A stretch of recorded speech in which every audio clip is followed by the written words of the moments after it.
Hello दोस्तों, आपका स्वागत है हमारे करंट अफेयर्स के सेशन में। आज के सेशन में हम 4 अप्रैल के इम्पॉर्टेंट करंट अफेयर्स के साथ 1 एंड 2 अप्रैल के इम्पॉर्टेंट करंट अफेयर्स को भी कंप्लीट करेंगे। तो बने रहिए हमारे साथ सेशन के अंत तक। स्टार्ट करते हैं हम आज का सेशन। हमारा पहला क्वेश्चन है, which of the following days is observed on April 4? Option 1 world autism awareness day, option 2 international day of mind awareness, option 3 Orissa foundation day and option 4 Rajasthan foundation day. तो इसका आंसर हो जाएगा option number 2, international day of minds awareness. ये कब मनाया जाता है? यह अप्रैल 4 को मनाया जाता है। हर साल अप्रैल 4 को international day for mind awareness and assistance in mind action मनाया जाता है। और अगर हम थीम की बात करें तो 2024 का थीम है प्रोटेक्टिंग लाइफ्स बिल्डिंग पीस। ये इस साल का थीम है और इसे फर्स्ट टाइम 4 अप्रैल 2006 को मनाया गया था, इस डे को पहली बार। और यह 4 SDG गोल्स को सपोर्ट करता है। वो गोल कौन से हैं?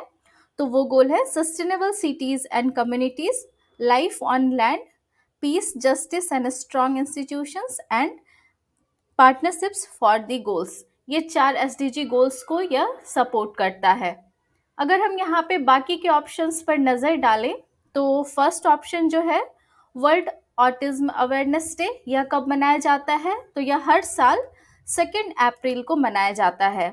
और इस साल का थीम क्या है? इस साल का थीम है moving from surviving to thriving, autistic individuals share regional perspectives. ये इस साल का 2024 का थीम है वर्ल्ड ऑटिज्म अवेयरनेस डे का। नेक्स्ट हम बात करें उड़ीसा फाउंडेशन डे की, तो यह कब मनाया जाता है? तो यह 1 अप्रैल को मनाया जाता है उड़ीसा फाउंडेशन डे। इसी दिन 1 अप्रैल 1936 को उड़ीसा बिहार से अलग हुआ था। किस एक्ट के तहत? तो यह था गवर्नमेंट ऑफ इंडिया एक्ट 1935 के तहत उड़ीसा बिहार से अलग हुआ था 1 अप्रैल को। इसलिए इस दिन उड़ीसा का फाउंडेशन डे मनाया जाता है और इसे ही उड़ीसा फाउंडेशन डे को ही हम उत्कल दिवस भी कहते हैं। उत्कल दिवस भी कहते हैं। और अगर हम उड़ीसा की बात करें कुछ इम्पॉर्टेंट फैक्ट्स की, तो अगर हम एरिया वाइज बात करें तो यह 9th पोजीशन पे है। ऑल इंडिया में उड़ीसा 9th पोजीशन पे एरिया वाइज है और पॉपुलेशन वाइज यह 11th पोजीशन पर है आपका उड़ीसा। तो ये चीज़ें आप याद रखेंगे। आप मुझे कमेंट सेक्शन में उड़ीसा के जो अभी हमारे वर्तमान के CM हैं उनका नाम आप हमें कमेंट सेक्शन में बताएंगे कि उड़ीसा के अभी वर्तमान में CM कौन है। और अगर हम राजस्थान फाउंडेशन डे की बात करें तो यह कब मनाया जाता है? तो यह 30 मार्च को मनाया जाता है राजस्थान फाउंडेशन डे। 30 मार्च 1949 को राजस्थान को इनॉग्रेट किया गया था ऑफिशियली, इसलिए इस दिन राजस्थान फाउंडेशन डे मनाया जाता है। रिसेंटली कुछ मंथ पहले ही राजस्थान के न्यू CM बने हैं, उनका नाम है श्री भजन लाल शर्मा। ये न्यू CM बने हैं। और राजस्थान में अगर हम एक और इम्पॉर्टेंट फैक्ट की बात करें तो राजस्थान में आपका वन ऑफ द इंडिया का ओल्डेस्ट रामसर साइट है। वह कौन सा है? तो रामसर साइट का नाम है केओलादेव नेशनल पार्क। ये है राजस्थान का रामसर साइट जो इंडिया का one of the oldest Ramsar site है। अब हम अपने नेक्स्ट क्वेश्चन पर मूव करते हैं। हमारा नेक्स्ट क्वेश्चन है, recently which organisation has launched a new network for corona virus CoviNet? Option 1 UNICEF, option 2 World Bank, option 3 World Health Organisation, option 4 AIIMS. तो इसका आंसर हो जाएगा ऑप्शन 3 यानी वर्ल्ड हेल्थ ऑर्गेनाइजेशन। WHO के द्वारा कोविनेट इसे लॉन्च किया गया है, जो ग्लोबल लेबोरेटरीज का नेटवर्क है जो नोवेल कोरोना वायरस को मॉनिटर करेगा और इसे आइडेंटिफाई करने में मदद करेगा। वर्तमान में इस नेटवर्क में ये जो आपका कोविनेट नेटवर्क WHO के द्वारा लॉन्च किया गया है, 21 कंट्रीज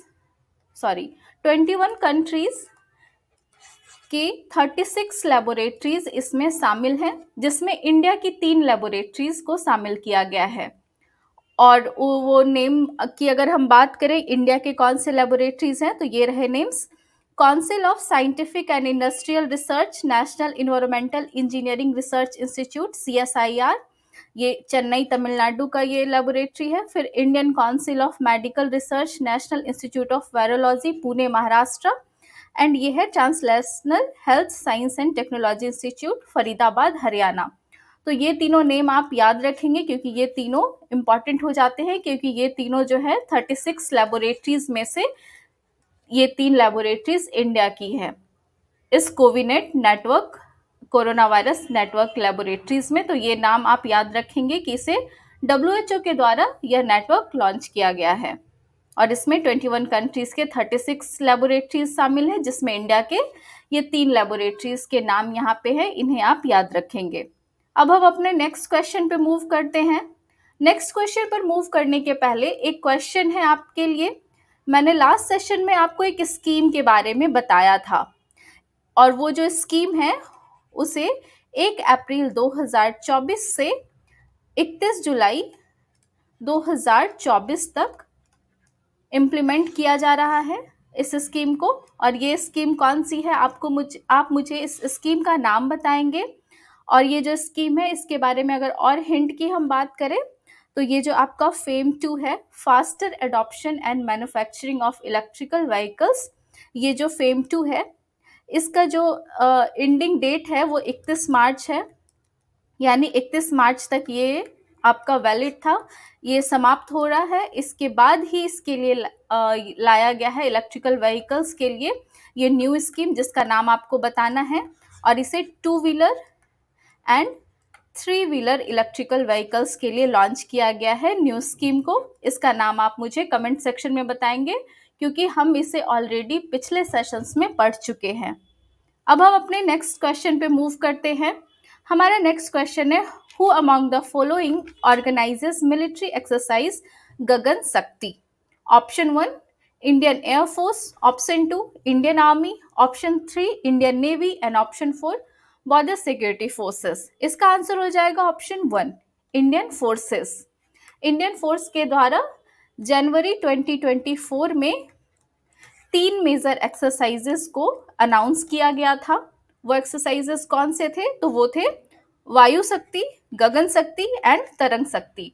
और ये जो आपका वायु शक्ति है वो ऑलरेडी 17 फेब को हो चुका है, इसे कंडक्ट किया जा चुका है और यह 24th एडिशन था वायु शक्ति। और आपका जो गगन शक्ति है यह 10 डे एक्सरसाइज है जो अभी 1 अप्रैल से 10 अप्रैल तक चल रहा है। और ये कहाँ चल रहा है, तो यह इसे राजस्थान के जैसलमेर, भुज, गुजरात, लद्दाख, अरुणाचल प्रदेश, इन सारी जगहों पर इसे कंडक्ट किया जाएगा आपके गगन शक्ति एक्सरसाइज को। और ये जो तरंग शक्ति एक्सरसाइज है इसे अगस्त 2024 में कंडक्ट किया जाएगा।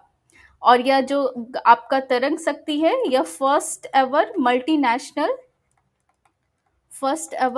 मल्टीनेशनल एक्सरसाइज है जिसमें US, जर्मनी, फ्रांस, ऑस्ट्रेलिया और बाकी और भी नाइबरिंग कंट्रीज इसमें हिस्सा लेंगे। और यह 2024 के अगस्त के महीने में आपका तरंग शक्ति होगा।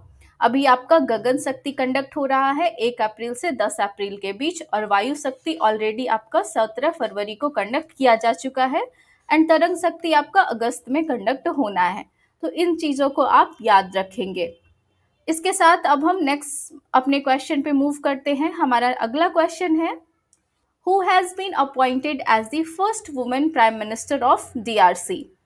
Option 1 Felix Tshisekedi, option 2 Judith Suminwa Tuluka, option 3 Mette Frederiksen and option 4 Ana Brnabic. इसका आंसर हो जाएगा ऑप्शन 2 जूडिथ सुमिनवा तुलुका। ये DRC यानी DRC का यहाँ पे हो जाएगा डेमोक्रेटिक रिपब्लिक ऑफ कॉन्गो, इसकी फर्स्ट वुमेन प्राइम मिनिस्टर बनाई गई है।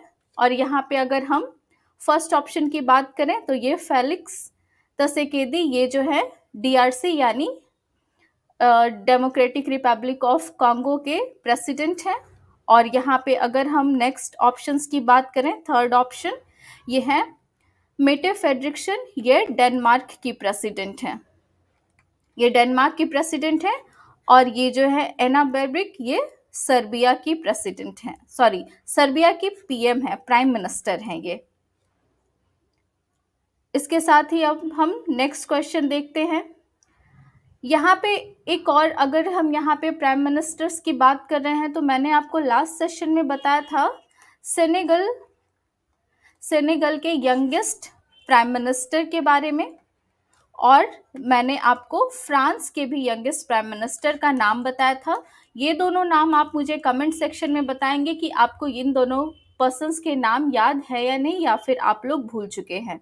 आप मुझे कमेंट सेक्शन में इसके आंसर्स बताएंगे। नेक्स्ट क्वेश्चन है, who has been awarded the international culture award 2024 by Socrates social research university of trust? Option 1 professor Meena Chandran, option 2 Jayashree Das Verma, option 3 Anand Verma, option 4 Sanjay Nair. इसका आंसर हो जाएगा ऑप्शन 1 प्रोफेसर मीना चंद्रा। इन्हें जो है इंटरनेशनल कल्चर अवार्ड 2024 मिला है, और इन्हें सोक्राट्स सोशल रिसर्च यूनिवर्सिटी द्वारा दिया गया है। किस चीज़ के लिए? तो इसके उनके रिमार्केबल वर्क के लिए दिया गया है, जो उन्होंने एजुकेशन एंड सोशल सर्विस में किया है। इसके लिए, सोशल सर्विस के लिए इन्हें यह अवार्ड मिला है प्रोफेसर मीना चंद्रन को। और यह कौन है? तो यह आपके ये DU के कालिनी कॉलेज, हाँ कालिनी कॉलेज की प्रोफेसर हैं, DU के कालिनी कॉलेज की प्रोफेसर हैं आपकी प्रोफेसर मीना चंद्रा। इन्हें इंटरनेशनल कल्चर अवार्ड 2024 से सम्मानित किया गया है। यहाँ पे अगर हम फोर्थ ऑप्शन की बात करें, ये कौन है? संजय नायर। तो इन्हें असोचम का प्रेसिडेंट बनाया गया है। और जयश्री दास वर्मा, इनके बारे में ऑलरेडी आप जानते हैं, इन्हें फिक्की FLO का प्रेसिडेंट बनाया गया है। अब हम नेक्स्ट क्वेश्चन पे मूव करते हैं। Who among the following has won the men's singles title in the Miami Open Tennis Tournament 2024? Option 1 Jannik Sinner, Option 2 Rohan Bopanna, Option 3 Daniel Collins and Option 4 Elena Rybakina. तो इसका आंसर हो जाएगा option 1 Jannik Sinner. ये जो है ये कहाँ के हैं? तो ये इटली के टेनिस प्लेयर हैं। इन्हें 2024 का मेंस का सिंगल टाइटल इन्होंने जीता है। मियामी ओपन टेनिस टूर्नामेंट में मेंस का सिंगल टाइटल इन्होंने जीता है। और इन्होंने किसे हराया है? तो बुल्गारिया के जी दिमिट्रोव को इन्होंने हराया है इस टेनिस में। और यहाँ पे अगर हम नेक्स्ट बात करें बाकी के और भी टाइटल्स की, तो 2024 का जो है मेंस डबल टाइटल्स किसने जीता है? तो इसे जीता है रोहन बोपन्ना जो इंडिया के हैं, और मैथ्यू एब्डन ने जीता है। और ये मैथ्यू एब्डन कहाँ के हैं? तो ये ऑस्ट्रेलिया के हैं। ये रहे रोहन बोपन्ना एंड ये रहे मैथ्यू एब्डन ऑस्ट्रेलिया के। और वुमेन सिंगल टाइटल किन्होंने जीता है? तो ये जीता है आपको वुमेन सिंगल टाइटल्स जीता है अमेरिका की है ये डेनियल कॉलिंस। इन्होंने वुमेन का सिंगल टाइटल्स जीता है। और इन्होंने किसे हराया है? तो इन्होंने कजाकिस्तान की एलिना रेबिकिना को हराया है। यानी यहाँ पे मेन का डबल टाइटल्स जीता है किसने? रोहन बोपन्ना और मैथ्यू एब्डन ने। और वुमेन्स का सिंगल टाइटल जीता है डेनियल कॉलिंस ने। और यहाँ पे मेंस का सिंगल टाइटल्स के जो विनर हैं वो है जैनिक सिनर। अब हम यहाँ पे नेक्स्ट क्वेश्चन पे मूव करते हैं। इसके बाद मियामी ओपन टाइटल्स हमने देख लिए। Who is the only Indian weightlifter to qualify for the Paris Olympics? Option 1 Karnam Malleswari, option 2 Mirabai Chanu, option 3 Kunjarani Devi and option 4 Neelam Sethi Lakshmi. इसका आंसर हो जाएगा ऑप्शन 2 यानी Mirabai Chanu. Mirabai Chanu only Indian weightlifter है जो पेरिस ओलंपिक के लिए क्वालिफाई हुई हैं। इस क्वेश्चन के साथ ही अब हम यहाँ पे आज का सेशन एंड करते हैं। आपसे मिलेंगे हम अगले सेशन में न्यू टॉपिक्स के साथ। तब तक पढ़ते रहिए। धन्यवाद।